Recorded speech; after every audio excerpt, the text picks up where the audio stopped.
Yes hello one, कैसे आप सभी लोग? होपफुली घर पर है, बढ़िया है और सुरक्षित है। So I am back again with full power guys. कैसे हैं आप सभी लोग? मैं अनुराग द्विवेदी स्वागत करता हूं आपका मेरी क्लास के अंदर।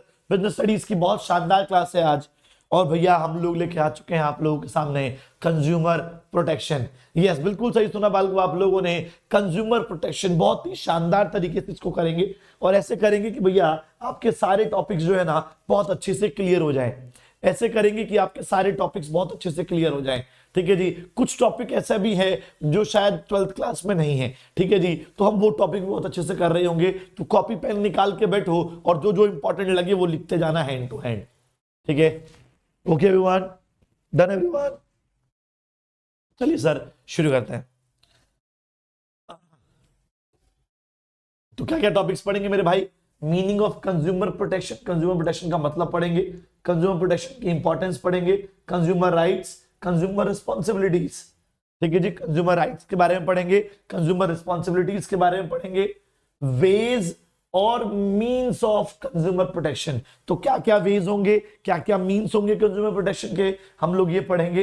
ठीक है जी। उसके बाद रोल ऑफ कंज्यूमर ऑर्गेनाइजेशन और एनजीओ, ये भी पढ़ रहे होंगे। तो ये सारे बाल को डिफरेंट डिफरेंट टॉपिक्स जो हैं हम लोग इस चैप्टर के अंदर पढ़ रहे होंगे। लेकिन मेरा इस चैप्टर को पढ़ाने का थोड़ा सीक्वेंस अलग है। ठीक है। शायद बुक में किस कोई और सीक्वेंस हो, लेकिन आप मेरा सीक्वेंस फॉलो करना, आपको ज्यादा समझ में आएगा और ज्यादा एक्यूरेटली आप याद कर पाओगे। ठीक है। ओके चलिए sir.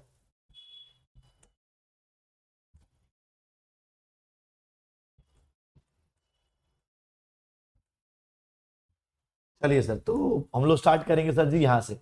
Who is the consumer? Sir chapter का नाम है कंज्यूमर प्रोटेक्शन। तो सबसे पहले तो हमें कंज्यूमर पढ़ना चाहिए ना कि कंज्यूमर प्रोटेक्शन में एक्चुअल में कंज्यूमर कौन होता है। हाँ जी बालको, कंज्यूमर कौन होता है? Everyone, consumer is the person who buys goods and services for satisfaction of their needs and wants. Sir consumer वो पर्सन है जो गुड्स एंड सर्विसेज को खरीदता है, किस लिए? सर नीड्स एंड वांट्स को सेटिस्फाई करने के लिए। So consumer is a person, consumer is a person who buys goods and services for satisfaction of their needs and wants, for satisfaction of their needs and wants. ठीक है जी। So a consumer is generally understood as a person who uses और buys और consumes goods and avail services. ठीक है जी। Okay. और a consumer means a person who buys and goods hires to be used or consumed by himself or someone on behalf of the buyer। ठीक है। हमारी वाली लिखते हैं यार, ये छोड़ो, अपनी वाली याद करो, अपनी वाली 11th क्लास माइक्रो वाली। Consumer is a person who buys goods and services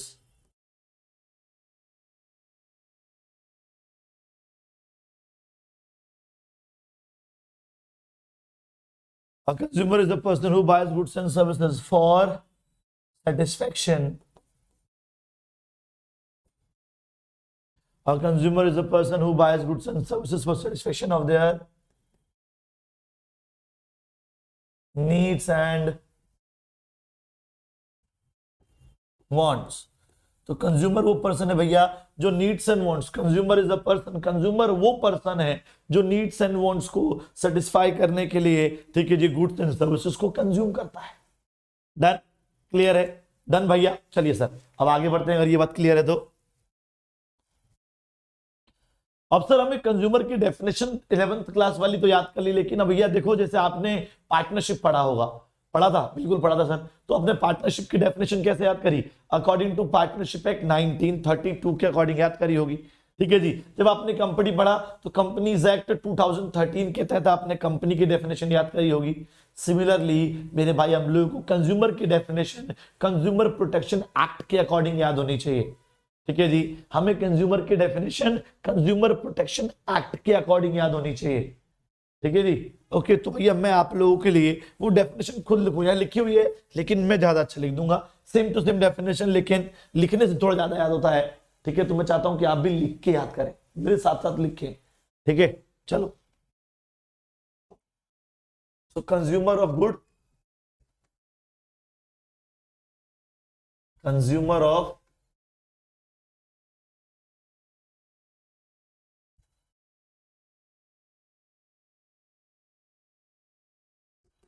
good as पर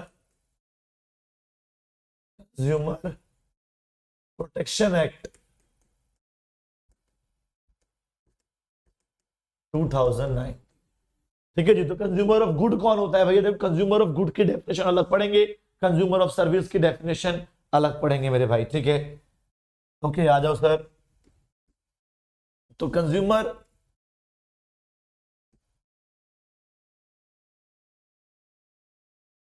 ऐसे लिखो, एनी पर्सन, एनी क्या हो रहा है? चलो, एनी पर्सन, ठंड ज्यादा हो रही है, any person who buys any goods, who buys any goods। ठीक है जी। तो कोई भी इंसान जो कोई भी गुड खरीदता है, any person who buys any good for a consideration, for a consideration, any person who buys any goods for a consideration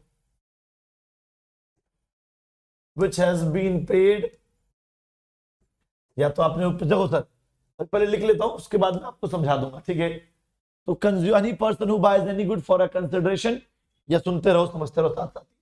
sir consumer कौन होता है? सर कंज्यूमर कोई भी इंसान जो कोई भी गुड या सर्विस खरीदता है फॉर अ कंसिडरेशन। कंसिडरेशन का मतलब होता है मेरे भाई something in return, something in return. तो भैया देखो, अगर आप पेन खरीदोगे तो पेन खरीदने के बदले आपको कुछ देना पड़ा होगा। अगर आप इस बैच में आएंगे, ठीक है जी, तो बैच फ्री है, लेकिन अगर आप कोई पेड बैच ज्वाइन करते हैं तो कुछ लेने के लिए कुछ देना पड़ता है ना, कुछ पाने के लिए कुछ पे करना पड़ता है ना। तो consideration mean something in return, है ना। तो any person who buys any good, कोई भी इंसान जो कोई भी गुड खरीदेगा कुछ देकर, कोई भी इंसान जो कोई भी गुड खरीदेगा कुछ ना कुछ देकर, फॉर अ कंसिडरेशन। अब हो सकता है कि वो कंसिडरेशन उसने पे कर दिया हो, which has been paid or promised,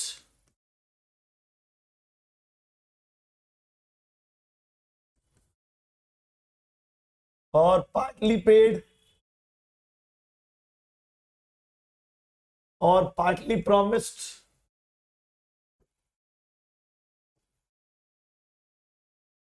ठीक है जी, और under any scheme of, under any scheme of, और under any scheme of deferred, or under any scheme of deferred payment। हाँ जी बात करो, सुनिएगा प्लीज बड़े ध्यान से। सर कंज्यूमर कौन होता है? कोई भी इंसान जो कोई भी गुड खरीदता है फॉर अ कंसिडरेशन, कुछ ना कुछ देकर। Any person who buys good, any person who buys any good for a consideration which has been paid.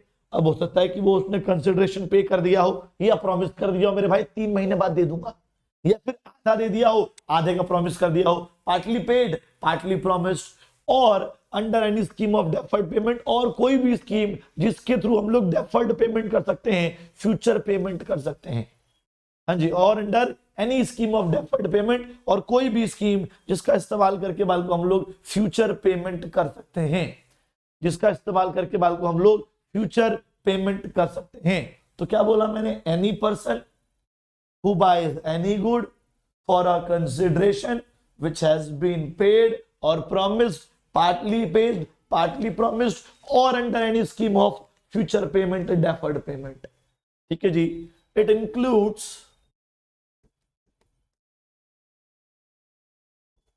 any user of such goods,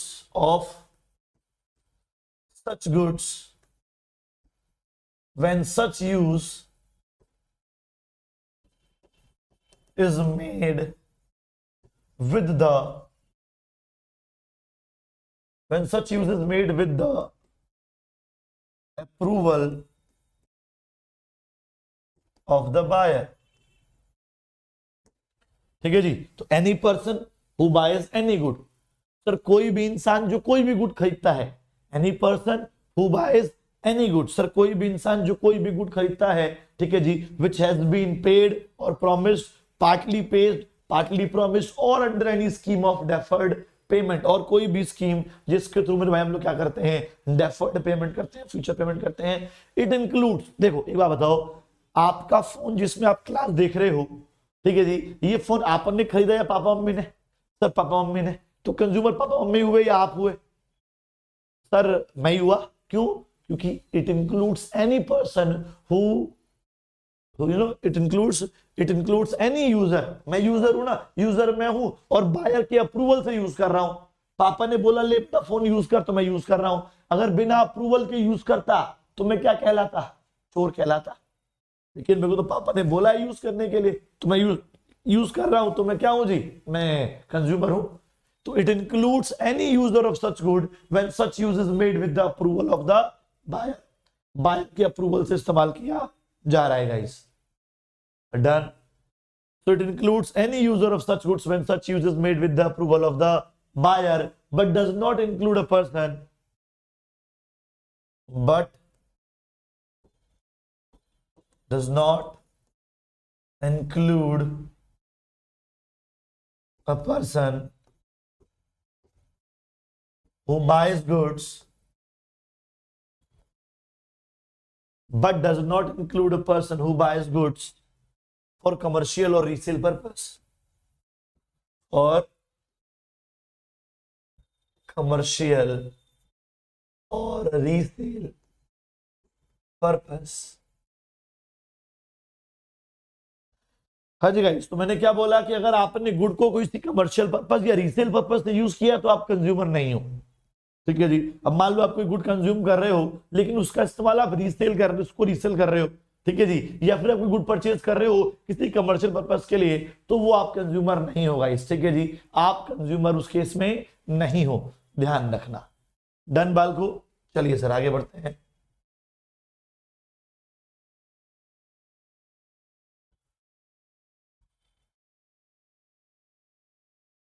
ठीक है जी। सर अब हम लोग डेफिनेशन पढ़ेंगे किसकी सर? कंज्यूमर ऑफ सर्विस की।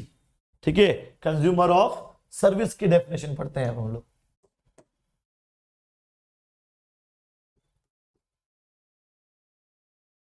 Consumer of service as per consumer protection act 2019। चलो sir, तो कंज्यूमर ऑफ गुड और कंज्यूमर ऑफ सर्विस की डेफिनेशन 99% सेम है। बस जहां गुड लिखा है वहां सर्विस लिखना है, जहां बाय लिखा है वहां जो है हायर लिखना है, अवेल लिखना है। ठीक है, ओके आ जाओ sir. Any person who hires any service for a consideration which has been paid। ठीक है जी, और promised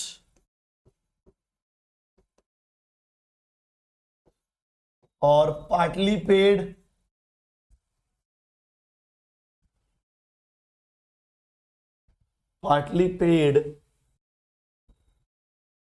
और partly promised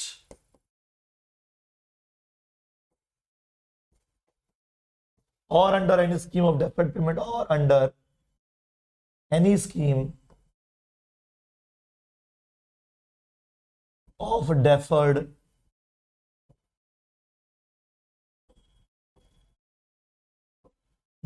payment। It includes any user की जगह बेनिफिशियरी। भैया हम सर्विसेज को यूज नहीं करते, हम सर्विसेज का बेनिफिट उठाते हैं। तो it includes any beneficiary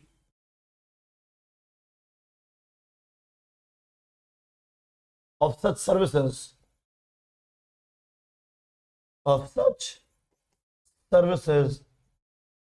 when such benefit is availed with the approval of the buyer। when such benefit is availed with the approval of the buyer, with the approval of the hirer। ठीक है जी, but it does not include a person, but it does not include a person who hires the good, the services for any commercial purpose.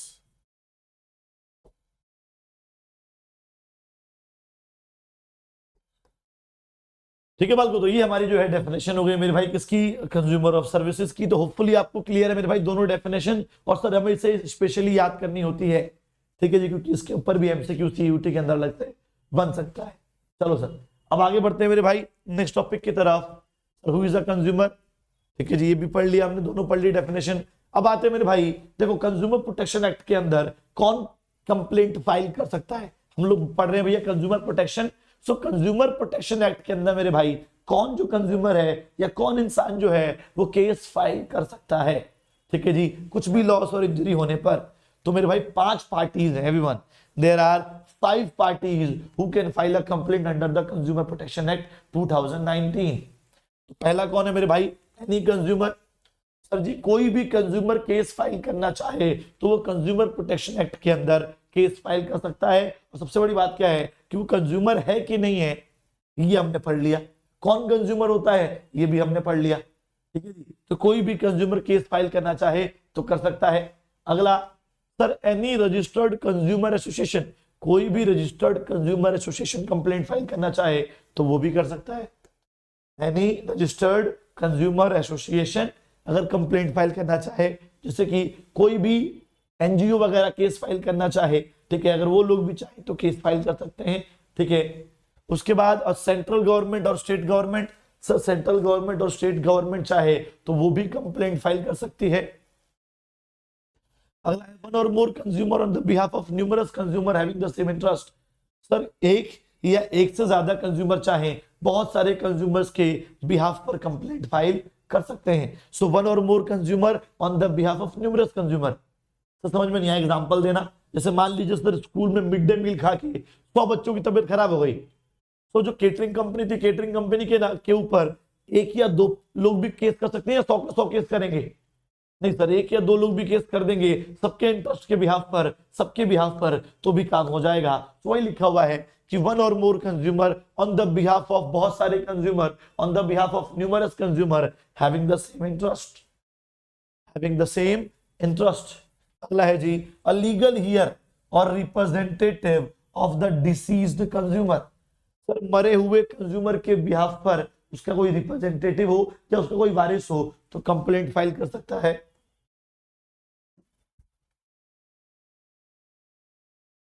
Parent of a minor, parent of a minor consumer. Sir minor consumer के case पर, minor consumer के case में sir उसके parent या guardian जो होते हैं वो कंप्लेंट फाइल कर सकते हैं, ठीक है जी। ओके, पेरेंट और guardian of a minor consumer they can file a complaint on the behalf of the minor consumer, ठीक है जी। धन्यवाद को, तो ये 6 पार्टीज जो है कंप्लेंट फाइल कर सकते हैं। चलिए आगे आते हैं sir, against whom the complaint can be filed. भैया मेरा सीक्वेंस देखो कितना शानदार है। सबसे पहले हमने पढ़ा हु इज द कंज्यूमर, उसके बाद who can file a complaint, उसके बाद against whom the complaint can be filed, किसके खिलाफ कंप्लेंट फाइल की जा सकती है। तो मेरे भाई 2 पार्टीज हैं, 2 पार्टीज के खिलाफ ही हम लोग कंप्लेंट फाइल कर सकते हैं सर। सबसे पहले आ जाओ सर, तो किसी भी सेलर, मैन्युफैक्चरर और डीलर ऑफ गुड्स के खिलाफ हम लोग कंप्लेंट फाइल कर सकते हैं। कब? जब डिफेक्टिव गुड होगा। किस केस में मेरे भाई? जब डिफेक्टिव गुड होगा ना तो हम लोग केस फाइल कर सकते हैं। And the provider of service, service provider के खिलाफ कंप्लेंट फाइल कर सकते हैं मेरे भाई, है ना। The provider of service, service provider के खिलाफ जो है कंप्लेंट फाइल की जा सकती है। सर सर्विस प्रोवाइडर जो है, सर्विस प्रोवाइडर के बिहाफ पर कंप्लेंट फाइल की जा सकती है, ठीक है बाल को।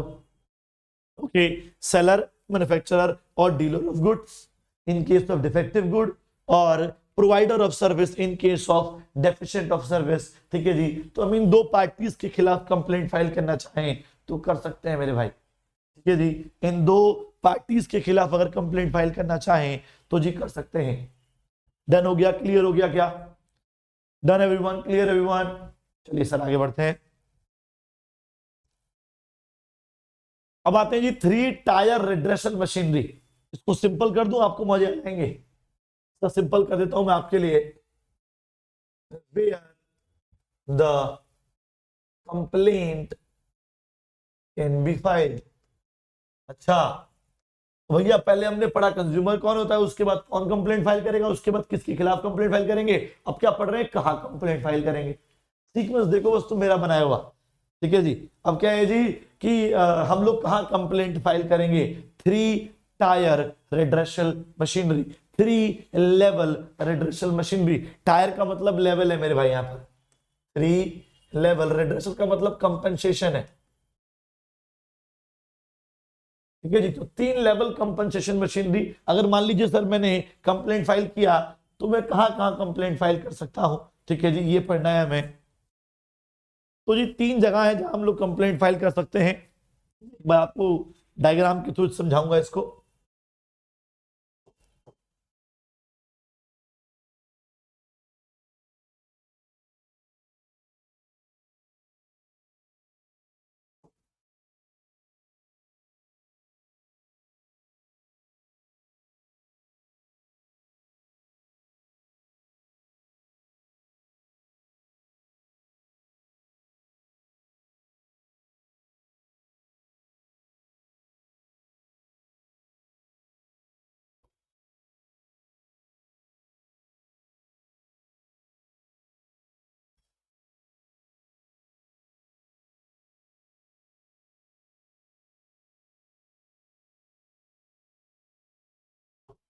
चलो जी।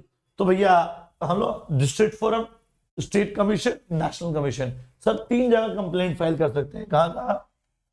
पहला आ जाओ बेसिस। सर पहला आ जाओ basis.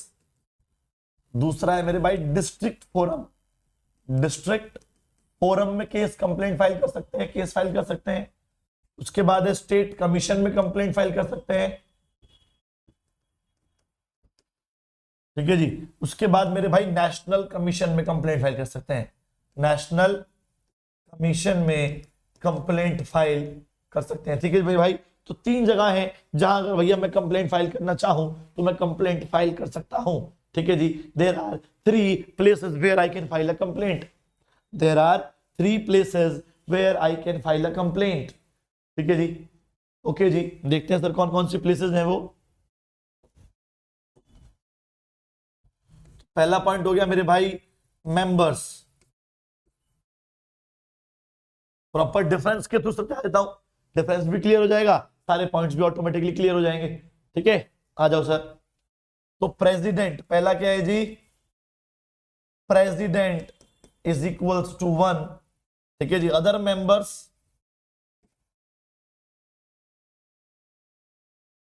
Members two, and note क्या लिखेंगे, note one of them should be women. One of them should be women. ठीक है जी। तो एक प्रेसिडेंट होना चाहिए। सर डिस्ट्रिक्ट फोरम में कौन होगा? डिस्ट्रिक्ट फोरम में एक प्रेसिडेंट होगा, दो अदर मेंबर्स होंगे, और दोनों में से क्या होना चाहिए सर, वुमेन होनी चाहिए। ठीक है, ओके। आ जाओ सर, यहां आ जाओ। स्टेट स्टेट स्टेट कमीशन के अंदर बाल को, president is equals to one, other members at least two, and note क्या आएगा मेरे भाई, note one of them should be women. ठीक है जी, ओके। आ जाओ सर जी, लास्ट वाले पे आ जाओ सर। नेशनल कमीशन की बात करते हैं मेरे भाई। President is equals to 1, other members at least 4, and note one of them should be women.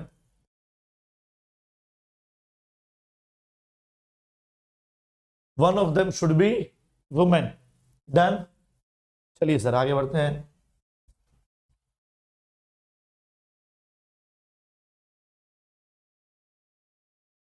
Let's move to the next one guys. Amount of, second point amount ही आ जाओ बस, अमाउंट। ठीक है जी, तो कितने अमाउंट तक केस फाइल कर सकते हैं भैया? डिस्ट्रिक्ट फोरम में 1 करोड़ तक का अमाउंट के लिए केस फाइल करेंगे। मतलब अगर आपका लॉस या इंजरी अगर आपको 1 करोड़ तक का हुआ है, ठीक है जी, तो आप जो है कहां जाएंगे कंप्लेंट फाइल करने के लिए? डिस्ट्रिक्ट फोरम में। So up to 1 crore, up to 1 crore. ठीक है जी, स्टेट कमीशन में मेरे भाई फ्रॉम 1 करोड़ टू 10 करोड़। ठीक है जी, उसके बाद सर नेशनल में अबव 10 करोड़। ठीक है, done.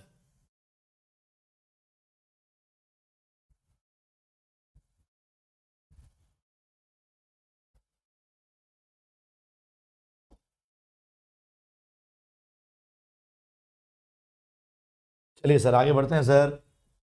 The next one is guys, third one is guys establishment. ये कहां एस्टेब्लिश किए जाते हैं, कौन एस्टेब्लिश करता है? ठीक है, third point is establishment.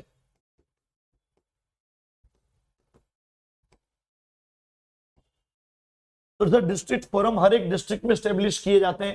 Everyone, district forum जो है हर एक डिस्ट्रिक्ट में एस्टेब्लिश किए जाते हैं by the state government concerned. तो जो भी स्टेट गवर्नमेंट उस डिस्ट्रिक्ट में लगती होगी, वो स्टेट गवर्नमेंट जो है डिस्ट्रिक्ट फोरम खोलती है।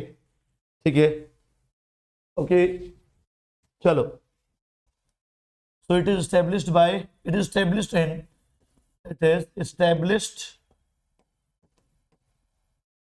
in each district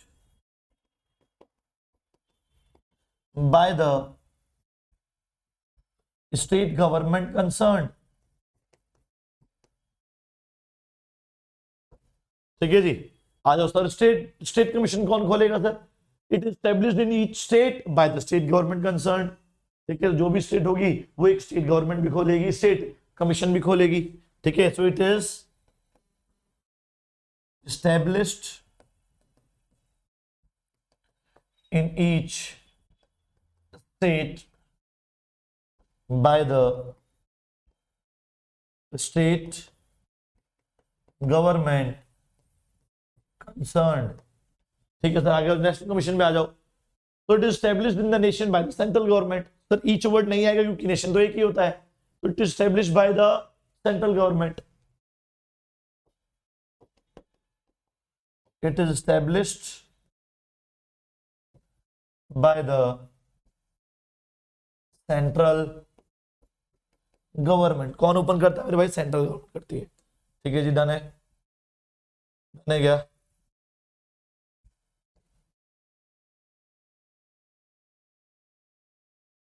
चलो जी आगे बढ़े sir. Should we move ahead everyone? जल्दी बताओ, आगे बढ़े। चलिए सर आगे बढ़े, आगे बढ़ते हैं मेरे भाई। एस्टेब्लिशमेंट जो है it established by the central government. Clear हो गया ये वाला पॉइंट? चलो सर नेक्स्ट पॉइंट पे आते हैं अब। The last point, in case of dissatisfaction, in case of dissatisfaction। Sir अगर मैं संतुष्ट नहीं हूं, मतलब सर मैंने मान लीजिए मैंने डिस्ट्रिक्ट फोरम के अंदर केस किया और मैं डिस्ट्रिक्ट फोरम के रिजल्ट से संतुष्ट नहीं हूं, तो मैं क्या कर सकता हूं? सर मैंने डिस्ट्रिक्ट फोरम में केस फाइल किया और अगर मैं डिस्ट्रिक्ट फोरम के रिजल्ट से संतुष्ट नहीं हूं तो मैं क्या कर सकता हूं सर? ठीक है जी, सर डिस्ट्रिक्ट फोरम वाला जो है वो स्टेट कमीशन में कंप्लेंट फाइल कर सकता है। ठीक है, तो लिखेंगे the party can further appeal, the party can further appeal in the state commission, in the state commission within 45 days। तो 45 दिन के अंदर जो है भैया हम लोग स्टेट कमीशन में कंप्लेंट फाइल कर सकते हैं। ठीक है जी, आ जाओ सर स्टेट कमीशन में आ जाओ। तो भैया स्टेट कमीशन में क्या होगा सर, अब मान लीजिए सर मैं स्टेट कमीशन का रिजल्ट आया, मैं उससे भी संतुष्ट नहीं हूं, तो मैं नेशनल में कंप्लेंट फाइल कर सकता हूं। ठीक है जी, द पार्टी कैन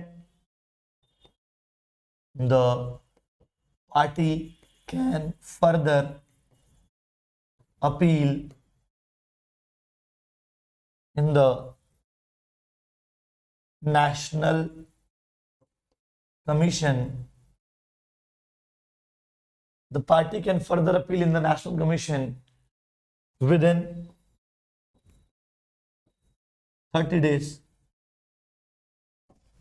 ठीक है भाई, 30 दिन के अंदर जो है हम लोग नेशनल कमीशन में कंप्लेंट फाइल कर सकते हैं। नेशनल कमीशन की बात कर लेते हैं सर। अगर मान लीजिए सर मैंने नेशनल कमीशन में कंप्लेंट फाइल किया तो क्या होगा जी, अगर मैंने नेशनल कमीशन में कंप्लेंट फाइल किया मेरे भाई, तो जो है हम सुप्रीम कोर्ट के अंदर 30 दिन के अंदर कंप्लेंट फाइल कर सकते हैं। अगर मैं नेशनल कमीशन के अंदर संतुष्ट नहीं हूं तो ठीक है, the party can further appeal, the party can further appeal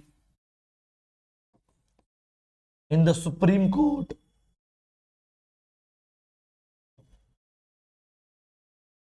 within 30 days। ठीक है ना भाई, 30 दिन के अंदर अगर चाहूं तो कंप्लेंट फाइल कर सकता हूं मेरे भाई, कहां पर, नेशनल कमीशन में। डन हो गया मेरे भाई। ठीक है जी, बहुत बेहतरीन तरीके से मैंने A to Z सारी बात जो है where we can file a complaint मैंने समझा दिया है। ठीक है, चलो अब आते हैं मेरे भाई रिलीफ और remedies available to a consumer. भैया तो क्या क्या रिलीफ, क्या क्या रेमेडीज जो है अवेलेबल है कंज्यूमर के पास। तो पहला क्या है जी कि देखो, मान लीजिए सर मेरे बाइक में इंजन खराब है, मैंने क्या किया, मैंने एक बाइक खरीदी और उस बाइक का इंजन खराब है। ठीक है जी, तो कोर्ट क्या ऑर्डर देगा, मैंने कोर्ट में कंप्लेंट फाइल किया तो कोर्ट का क्या ऑर्डर देगा, कोर्ट बोलेगा कि जो डिफेक्ट है ना गुड के अंदर उसे रिमूव करो, मतलब इंजन चेंज करो। तो to remove the defect in good, और डिफेक्टिव प्रोडक्ट जो है उसको रिप्लेस कर दो नए वाले से। पहला ऑर्डर तो ये होगा कि जो डिफेक्ट है गुड के अंदर उसे ठीक करो, रिमूव करो। दूसरा क्या ऑर्डर आ सकता है कि काम का नहीं नहीं तेरे से डिफेक्ट रिमूव मत कर, नया प्रोडक्ट दे दे, डिफेक्टिव प्रोडक्ट वापस ले, नया प्रोडक्ट दे। ठीक है, और टू रिफंड द प्राइस वापस पे करने को बोल सकता है, यार एक काम करो तुम्हारे बस के नहीं है नया प्रोडक्ट देना, तुम्हारे बस के नहीं है डिफेक्ट को रिमूव करना, एक काम करो जो है तुम रिफंड कर दो, पैसे वापस कर दो इसके। और to pay a reasonable amount of compensation for any loss और injury suffered due to the negligence of the opposite party. Negligence का मतलब होता है लापरवाही, तो सामने वाली पार्टी की लापरवाही की वजह से मुझे जो भी लॉस और इंजरी हुई है, मुझे उसके लिए एक मुआवजा, पर्याप्त मुआवजा भी कोर्ट देने को बोल सकता है। ठीक है, ओके, और क्या बोलेगा जी, discontinue the exploitative unfair trade practices. जो एक्सप्लॉयटेटिव प्रैक्टिसेस हैं या जो अनफेयर ट्रेड प्रैक्टिसेस हैं उसको डिसकंटिन्यू करने को बोल देगा। ठीक है जी, उसको ऑफर करने से मना कर देगा, नॉट टू ऑफर, बेचो मत भैया, ऑफर मत करो, ऑफर करने से मना कर देगा। ठीक है जी, to withdraw the hazardous goods, जो है हजार्डस गुड्स को विड्रॉ करने के लिए बोल देगा। ठीक है जी, टू सीज करने को बोल देगा मैन्युफैक्चरिंग ऑफ हजार्डस गुड्स। ठीक है जी, सीज करने को बोल देगा। उसके बाद to pay any amount not less than 5% of the value of defective good to any registered consumer association और एनजीओ और welfare fund to a person. ठीक है जी, who will utilise that money in the same prescribed manner. मतलब कि 5% दान वगैरह देने को बोल सकते हैं, यार 5% जो है कम से कम 5% इनको दे दो, इनको ट्रांसफर कर दो किसी एनजीओ को, किसी पर्सन को, जो उस पैसे को उसी तरह से यूज करेगा। ठीक है जी, अगला क्या है जी, टू इशू करेक्टिव एडवर्टीजमेंट। बेकार एडवर्टीजमेंट देखी कि भैया ये लगाओ और इतने दिन में गोरे हो जाओ, तुमने लगाया तुम गोरे नहीं हुए, तो कहीं ना कहीं एडवर्टीजमेंट खराब है, तो कोर्ट बोलेगा भैया जो एडवर्टीजमेंट जो है ना इसे ठीक करो। कोर्ट एडवर्टीजमेंट को ठीक करने के लिए बोल सकता है। To pay adequate cost to the appropriate party, जो भी कॉस्ट तुम्हारी केस लड़ने में लगी है तो कोर्ट जो है वो कॉस्ट पे करने के लिए भी सामने वाली पार्टी को बोल देगा कि यार तुम्हारे से केस लड़ने में इसके 1 लाख रुपए लग गए, तुम्हारे साथ केस लड़ने में इसके 1 लाख रुपए लग गए, इसको 1 लाख रुपए दो। ठीक है, तो कोर्ट वो अमाउंट पे करने के लिए भी बोल सकता है। ओके, तो दीज आर द 11 रेमेडीज और reliefs that is available to the consumer. ये 11 रेमेडी और रिलीफ जो है, और भी बहुत सारे हैं जो अवेलेबल है कंज्यूमर के पास। फिलहाल हमारे जो CUT में आएंगे वो 11 आएंगे। आगे बढ़ते हैं सर, अब आते हैं कंज्यूमर राइट्स पे। तो यार कंज्यूमर को ना कुछ राइट्स भी दिए गए। एवरीवन, कंज्यूमर को कुछ राइट्स भी दिए गए, जैसे कि पहला क्या है जी, राइट टू सेफ्टी।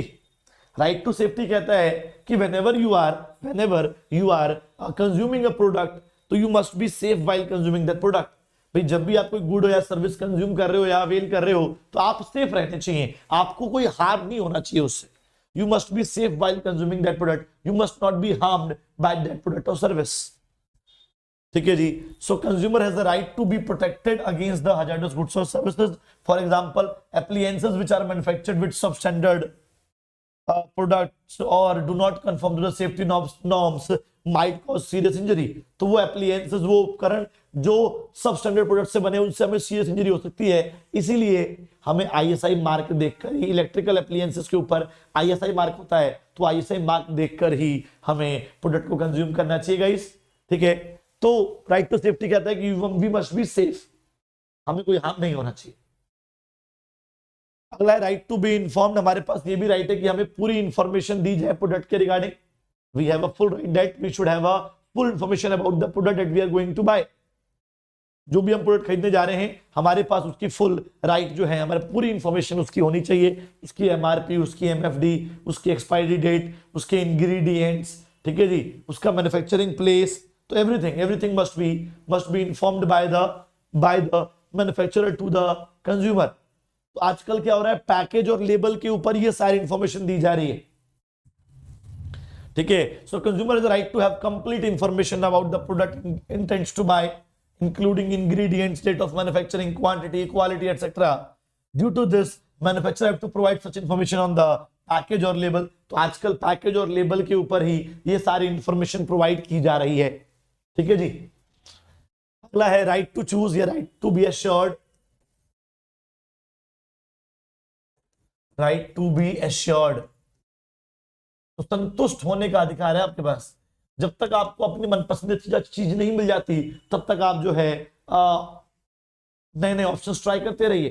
ठीक है, तो राइट टू चूज या राइट टू बी एश्योर्ड क्या कहता है कि यार we must be assured to that we are going to buy this product. We must be assured that yes I am going to buy this product. ठीक है जी, with free consent. Okay, तो this shows freedom to choose from a variety of product according to your own budget, your taste and preference, everything। ठीक है जी। इसीलिए आजकल क्या हो रहा है, मार्केटर को बहुत सारा wide variety of product offer करना पड़ रहा है। इसीलिए आजकल मार्केटर को बहुत ज्यादा वाइड वैरायटी ऑफ प्रोडक्ट जो हैं वो ऑफर करने पड़ रहे हैं। ठीक है, अगला है राइट टू बी हर्ड। अगला क्या है मेरे भाई, right to be heard. Sir सुनाने का अधिकार है। Everyone, right to be heard का मतलब क्या हुआ सर, सुनाने का अधिकार है। मतलब जी अगर आपके साथ कोई भी नुकसान अगर आपको होता है, एवरीवन, अगर आपको कोई भी नुकसान होता है तो क्या है मेरे भाई जी, राइट टू बी हर्ड का मतलब क्या है जी कि आपको सुनाने का अधिकार है। इसको ऐसे बोल सकते हैं, right to file a complaint.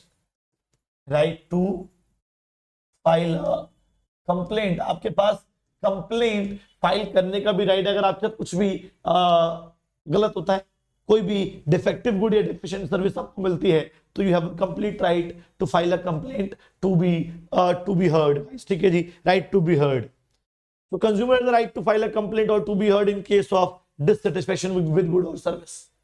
अगर आप किसी गुड या सर्विस से डिससैटिस्फाइड हैं तो आपके पास पूरा राइट है कि आप कंप्लेंट फाइल कर सकते हैं। दस मैनी एनलाइटेड, इसलिए आजकल बहुत सारे बिजनेसेस ने खुद के कंप्लेंट सेंटर्स, कॉल सेंटर्स खोल रखे हैं, कंज्यूमर ग्रीवांस सेल खोल रखी हैं, जहां पर जाके आप लोग कॉल करके अपनी कंप्लेंट फाइल कर सकते हैं। ठीक है जी, ओके डन।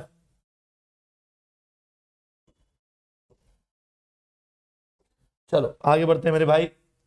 अगला है राइट टू सीक रेड्रेसल या right to get compensation. Right to get compensation, sir मेरे पास जो है ना मुआवजा पाने का भी अधिकार है। अगर मेरे साथ कुछ गलत हुआ है तो मैं मुआवजे की मांग भी कर सकता हूं। अगर मेरे साथ कुछ गलत हुआ है मेरे भाई तो मैं मुआवजे की मांग भी कर सकता हूं। Right to seek redressal. Consumer has the right to get relief in case of the product और service fall short of his expectation. तो भी अगर आपकी कोई भी प्रोडक्ट और सर्विस जो है वो शॉर्ट होती है आपके एक्सपेक्टेशन से, ठीक है जी, सो कंज्यूमर के पास रिलीफ, बहुत सारे रिलीफ्स, बहुत सारे रेमेडीज अवेलेबल हैं। हमने पढ़ा अभी कौन कौन से रेमेडीज और रिलीफ्स अवेलेबल है।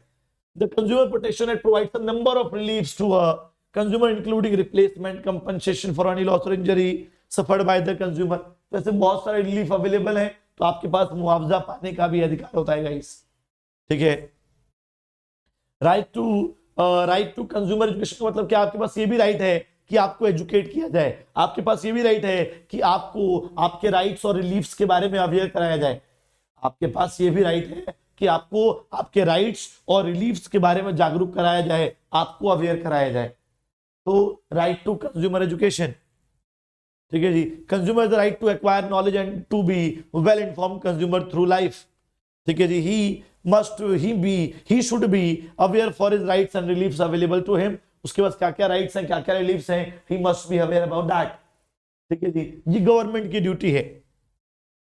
चलो अब आते हैं जी कंज्यूमर रिस्पॉन्सिबिलिटीज। देखो बहुत सारे कंज्यूमर को राइट्स दिए गए हैं, तो राइट्स के साथ साथ उन्हें बहुत सारी रिस्पॉन्सिबिलिटीज भी दी गई, ठीक है जी। राइट्स के साथ साथ कंज्यूमर को बहुत सारी रिस्पॉन्सिबिलिटीज भी दी गई मेरे भाई। तो क्या क्या रिस्पॉन्सिबिलिटीज हैं एक बार देखते हैं। तो पहला है awareness of right.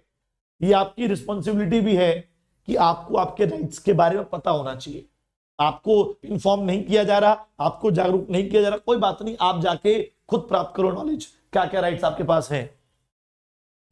Full information, जब भी आप कोई प्रोडक्ट, वैसे तो राइट टू इन्फॉर्म आपके पास, राइट टू बी इन्फॉर्म्ड आपके पास है ये राइट, लेकिन ये आपकी रिस्पॉन्सिबिलिटी भी बनती है कि अगर मैन्युफैक्चरर सारे इंफॉर्मेशन प्रोवाइड नहीं कर रहा है तो आप खुद से सारी इंफॉर्मेशन ले, ठीक है जी। You must have full information, you must ask for the full information about the product और service you are willing to buy, ठीक है।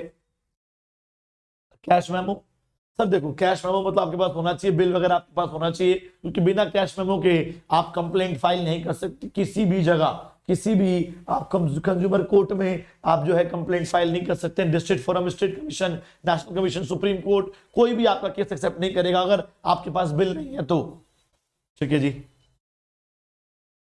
Cautious reliance on advertisement, sir संदेहपूर्ण विश्वास करो, अनदेखा विश्वास मत करो। किसके ऊपर? एडवर्टीजमेंट पे।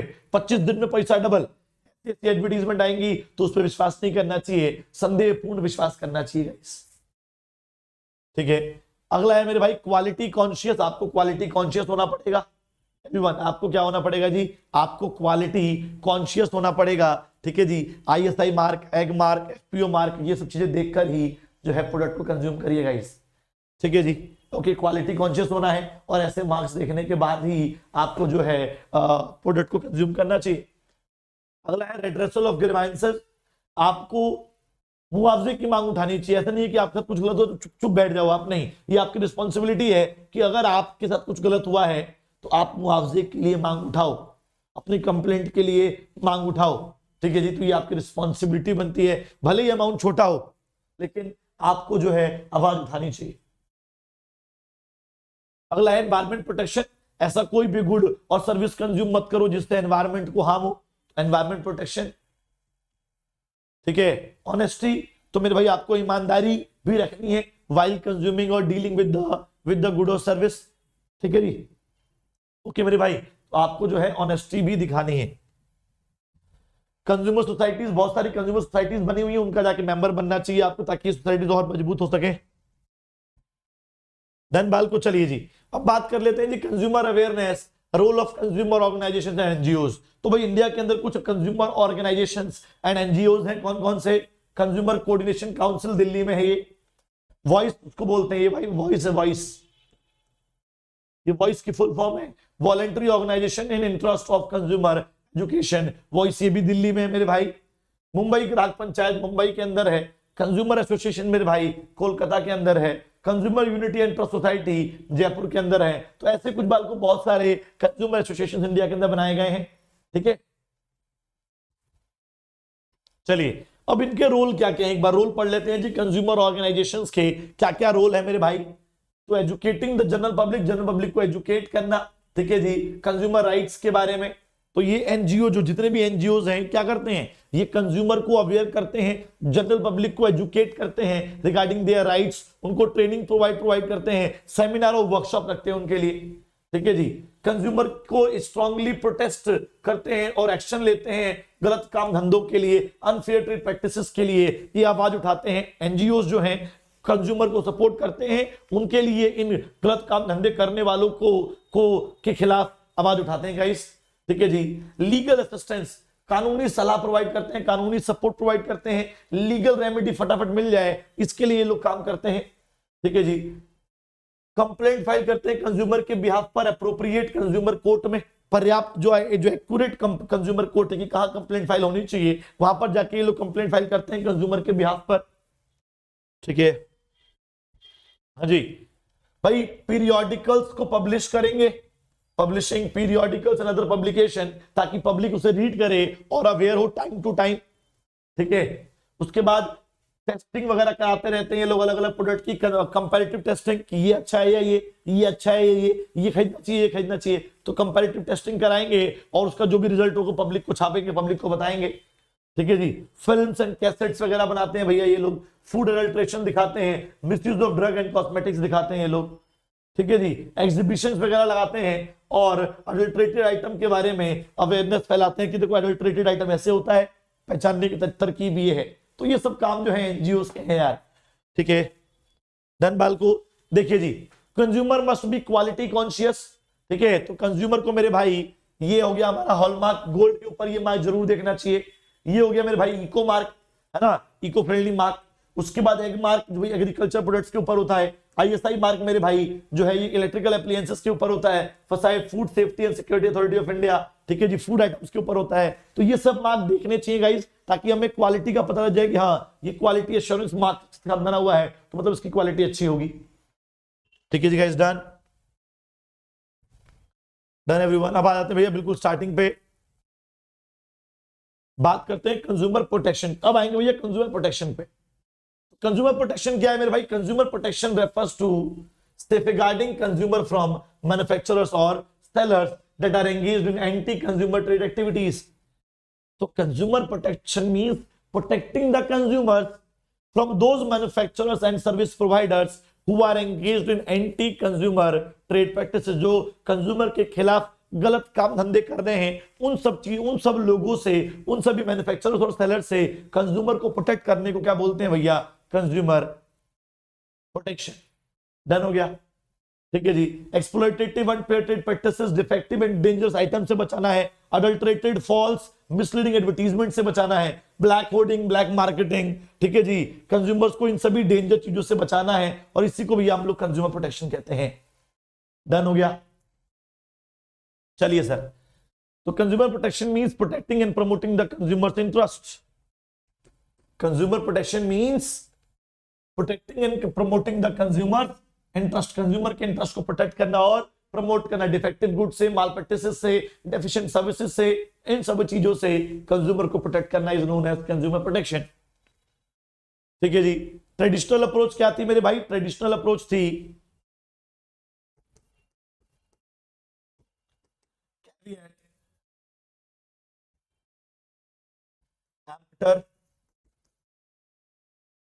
ठीक है जी। पहले क्या था जी? कैविएट एम्प्टर था, है ना। कैविएट एम्प्टर मतलब क्या है भैया? Let the buyer beware. पुराने जमाने में मेरे भाई कौन सतर्क रहता था? हाँ जी, ट्रेडिशनल अप्रोच। पुराने जमाने में कंज्यूमर को सतर्क रहना पड़ता था कि यार कोई गलत प्रोडक्ट तो नहीं बेच दिया जाए, मेरे साथ कुछ गलत धोखाधड़ी तो नहीं हो जाए, है ना, कोई मुझे फ्रॉड एंड फॉल्स चीजें मेरे साथ ना हो जाएं। तो पुराने जमाने में कैविएट एम्प्टर प्रिंसिपल चलता था, जिसका मतलब होता है कि बायर को सावधान रहना पड़ता था। ठीक है जी। आज की डेट में क्या चलता है मेरे भाई? कैविएट वेंडिटर। ठीक है जी। कैविएट वेंडिटर चलता है मेरे भाई, जो क्या कहता है एवरीवन? कैविएट वेंडिटर क्या कहता है? Late the seller beware. आजकल सेलर जागरूक है और वो कंज्यूमर को किंग मांगता है, और कंज्यूमर के अकॉर्डिंग जो है बिवेयर होता है, और कंज्यूमर के नीड्स एंड वांट्स को सेटिस्फाई करने की कोशिश करता है। ठीक है जी। So let the seller beware, let the seller beware. ठीक है जी। And consumer is the king, consumer is the king. आजकल किंग कौन है मेरे भाई? कंज्यूमर किंग बन चुका है। ठीक है, सावधान किसको रहना पड़ रहा है? सेलर को सावधान रहना पड़ रहा है, जबकि पहले बायर सावधान रहता था। ठीक है जी, अब आ जाओ भैया लास्ट टॉपिक है हमारा जी, कंज्यूमर प्रोटेक्शन के फायदे क्या है everyone? What are the advantages of the consumer protection? तो कंज्यूमर प्रोटेक्शन के क्या क्या एडवांटेजेस है मेरे भाई? पहले तो कंज्यूमर पॉइंट ऑफ व्यू से देखते हैं। कंज्यूमर पॉइंट ऑफ व्यू से तो पहले कंज्यूमर इग्नोरेंस था। कंज्यूमर प्रोटेक्शन एक्ट आने से पहले कंज्यूमर इग्नोरेंस था, कंज्यूमर को उसके राइट्स और रिस्पॉन्सिबिलिटी के बारे में पता नहीं था। लेकिन जब से कंज्यूमर प्रोटेक्शन एक्ट आया है तब से ये कंज्यूमर इग्नोरेंस जो है कंज्यूमर अवेयरनेस में तब्दील हो गया है guys. That ignorance is now converted into the consumer awareness. ठीक है जी, कंज्यूमर इग्नोरेंस जो है वो कंज्यूमर अवेयरनेस की तरफ जो है तब्दील हो चुका है। अगला है अनऑर्गेनाइज्ड कंज्यूमर्स। अनऑर्गेनाइज्ड कंज्यूमर्स क्या कहते हैं कि देखो जी, पहले कंज्यूमर प्रोटेक्शन एक्ट आने से पहले कंज्यूमर थोड़ा अनऑर्गेनाइज्ड था, इकट्ठा नहीं होता था, पावरफुल नहीं था। लेकिन आज की डेट में क्या हो गया मेरे भाई, ये अनऑर्गेनाइज्ड कंज्यूमर जो है ना वो ऑर्गेनाइज्ड कंज्यूमर बन चुके हैं। आजकल ये छोटे छोटे मुद्दों के लिए इकट्ठे हो जाते हैं और आवाज उठाते हैं। ठीक है जी, अगला है wide spread exploitation of consumer. बहुत बड़े लेवल पर जो है कंज्यूमर के साथ एक्सप्लॉयटेशन होता था, उनके साथ गलत होता था। लेकिन आजकल ये वाइड स्प्रेड एक्सप्लॉयटेशन नहीं होता, बहुत ही लिमिटेड और ना के बराबर एक्सप्लॉयटेशन हो पाता है।